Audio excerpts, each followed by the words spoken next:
la chaîne YouTube Deezer. Aujourd'hui, nous allons aborder la question majeure que se posent tous les entrepreneurs qui est: comment est-ce que je commence ma communication sur Internet?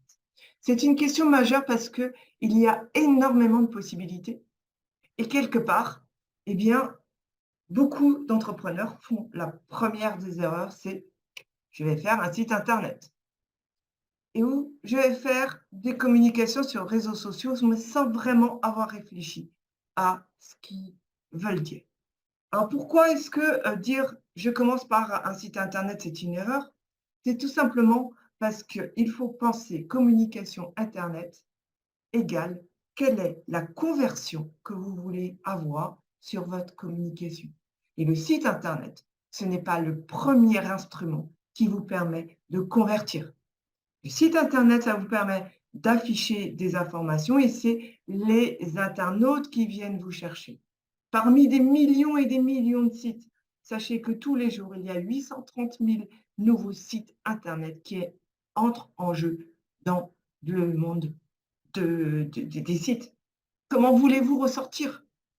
Par contre, deuxième chose, les réseaux sociaux. OK, ça c'est vraiment une bonne chose, mais quel réseau social? Et qu'est-ce que vous allez répondre? Qu'est-ce que vous allez dire? Quel va être le contenu de votre message? Il faut donc une ligne éditoriale, il faut que vous ayez pensé à votre message. Si c'est juste pour donner des citations qui ne veulent rien dire, bah, vous allez passer totalement inaperçu, voire inintéressant. Et la troisième des choses, c'est que si vous faites des posts sur les réseaux sociaux, il faut un appel à action. Vous faites des posts comme ça en l'air et que jamais vous dites aux gens quoi faire derrière. Eh bien, évidemment, les gens vont se dire: «Bon, OK, c'est une information comme une autre» et ils vont passer à autre chose. Et l'appel à action, c'est pas, «Contacte-moi en messagerie privée».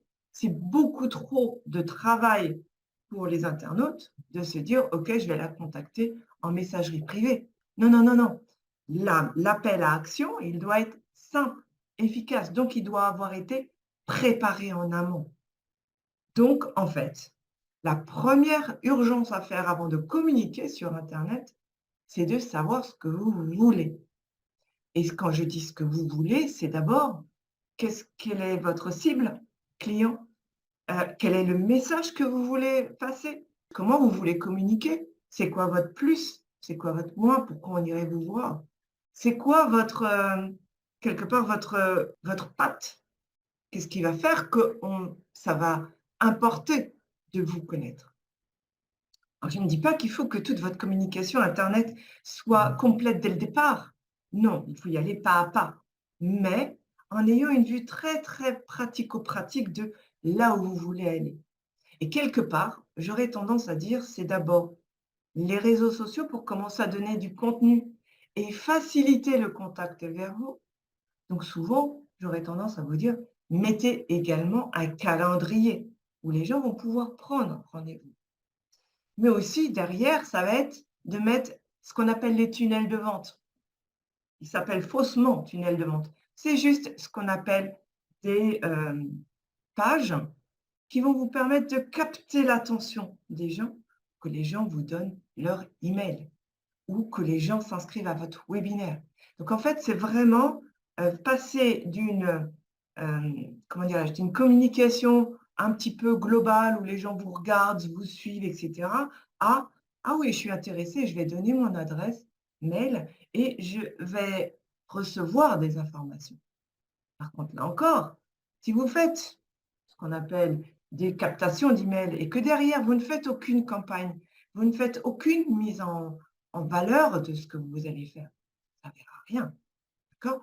Donc en fait, il faut vraiment que vous mettiez une logique et très souvent, j'ai tendance à dire la première des choses à faire, c'est un, votre message. C'est quoi votre avatar? C'est quoi votre offre? C'est quoi votre spécialité, votre singularité? 2, comment vous voulez démarrer le démarchage? Et ça, il va falloir que vous donniez confiance aux gens et donc que vous donniez de la valeur. Ça va passer par des prises de rendez-vous si votre point fort est le rendez-vous, mais également, malgré tout, avant que les gens prennent rendez-vous, il va falloir leur donner ce qu'on appelle un aimant à prospect, qui vont dire, ben oui, ah tiens, j'ai des points communs avec cette personne, ce qu'elle me dit, ça m'intéresse. Et ça passe par la technologie des tunnels de vente. Donc, il faut vraiment bien que vous commenciez à réfléchir à votre premier pas. Le site internet, ça sera pour plus tard. D'accord? Ce n'est pas votre priorité. Donc, vraiment, commencez par le commencement et ne vous précipitez pas sur la technique. J'ai parfois mal au cœur quand j'ai des prospects au téléphone qui me disent, ben oui, Pascal, voilà mon site internet. Je trouve le site internet super joli. Il a été bien fait, beau, etc. Mais il ne convertit pas du tout, tout simplement parce qu'il a une structure, c'est un site parmi des millions. Et quelque part, ben, quand après, de l'autre côté, on leur demande les réseaux sociaux, vous faites quoi? Ben, je demande aux gens d'aller sur le site internet ou je leur demande de me contacter. Ben, les gens sur le site internet ne vont pas y aller. Il faut être beaucoup plus proactif et les amener à venir vous voir parce que vous avez une offre intéressante et que vous allez les chercher en fait. Il faut aller chercher vos prospects et pas attendre que vos prospects vous trouvent.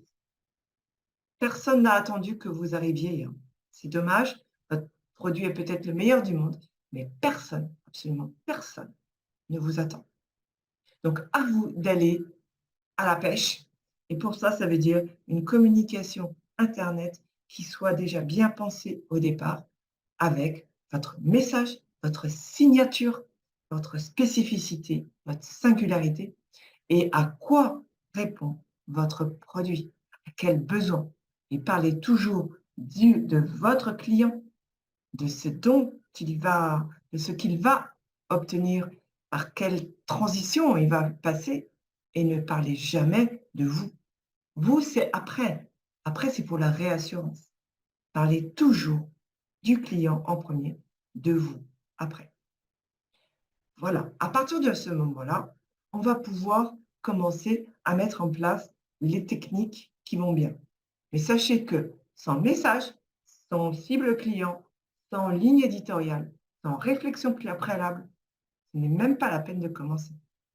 Parce que vous allez commencer, puis après, vous allez tâtonner, vous allez changer de registre et les gens ne vont pas vous suivre. Donc, voici la première des choses, tout sauf technique, mais par contre, c'est essentiel. Allez, à la prochaine vidéo.